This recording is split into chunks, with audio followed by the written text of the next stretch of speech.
You are looking at a work in progress here. It's been a work in progress for several years. It's the Sawtoh Valley Railroad. Now it's N scale. This is only a part of it. I'm not going to show you the whole layout because it's a complete mess.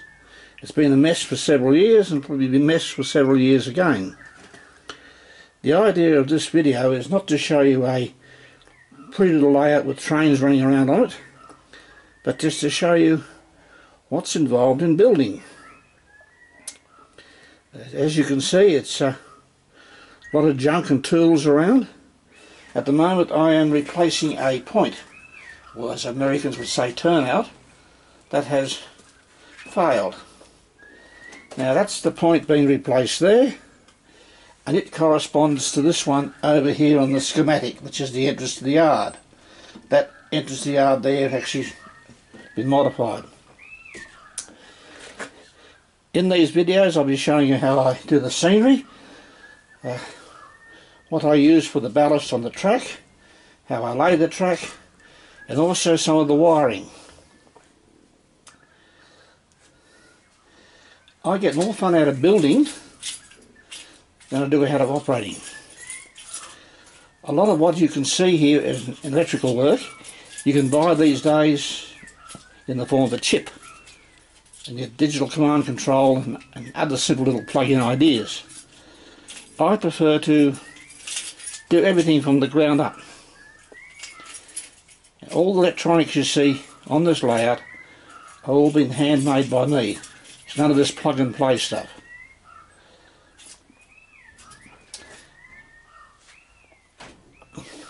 The layout has been designed in such a way that it can be expanded and have features added to it. A lot of the electronics are wired into terminal blocks. There's a reason for that. Once I get one section of the layout working, I can then add a new feature. The way the layout's been designed is it's going to have block occupancy detectors on the track, so they can detect where the trains are on the layout, and that'll feed information to signalling in the future. It also puts information back into a control panel, which is down the other end, which you'll get to see later on. And it also allows us to add extra controllers, or improve controllers as time goes on. The trains used are N scale. It's based on roughly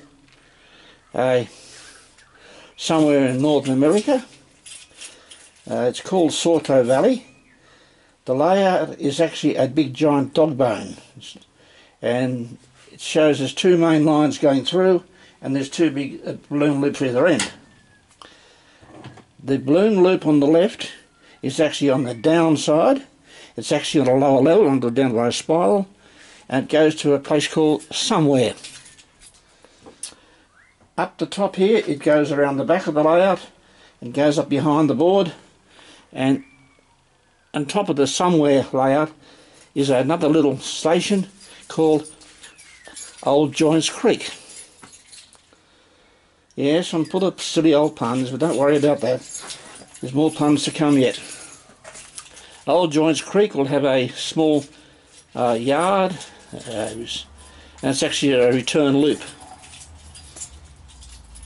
It'll have detailed scenery as well. There are boxes of bits and pieces floating around in here. You'll get to see them eventually as the layout matures. For the ballast, I am using, they call fines, which is the crushed metal they use for road base. I sift it through a screen to get the big blocks out. The big blocks can be used for making walls, etc. And then I put the remainder to an old stocking. And you get two grades. You get a in-between grade like this, and you get a very fine powder.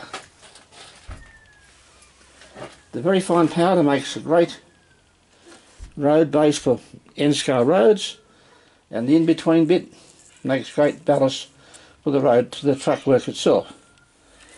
Now believe it or not, this does actually work, but it's not at that stage at the moment. Anyway, I'll do another video later on showing you how I wire up a end scale point.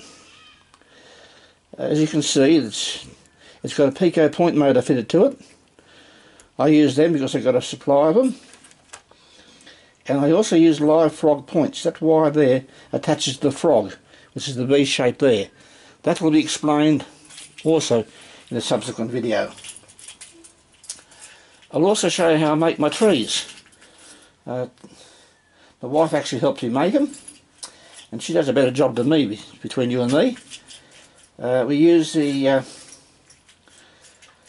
domestic bamboo, or is it Nandina domestica.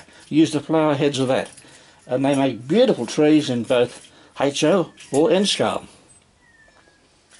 You'll also see the other techniques I use. I use coloured plaster to make up the cliff faces. Now I can actually show you a cliff face from an old layout. Just hang on a second while I go down the other end, tripping over things.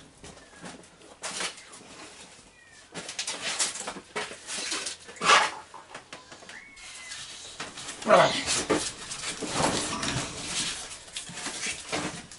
Basically,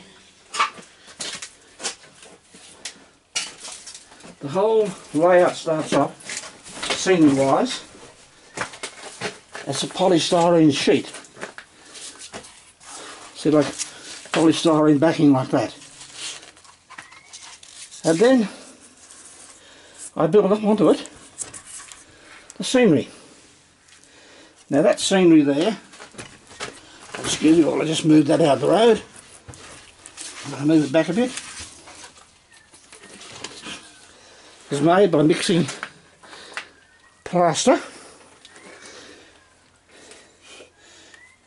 and water-based paint. The paint I used was Mission Brown. Now I can just zoom up on that for you so you can see what it looks like.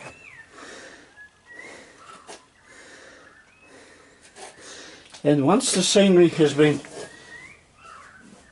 plaster scenery has been put on, it's shaped with a knife. And I then use those water-based pastel crayons to tint the rock face.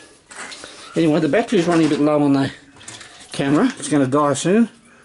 So I'll leave it at that, and you'll see the rest in a future video. So just keep on watching. And give us a subscription, you'll probably see some more. Okay, that's me from the Sawtoh Valley Railroad.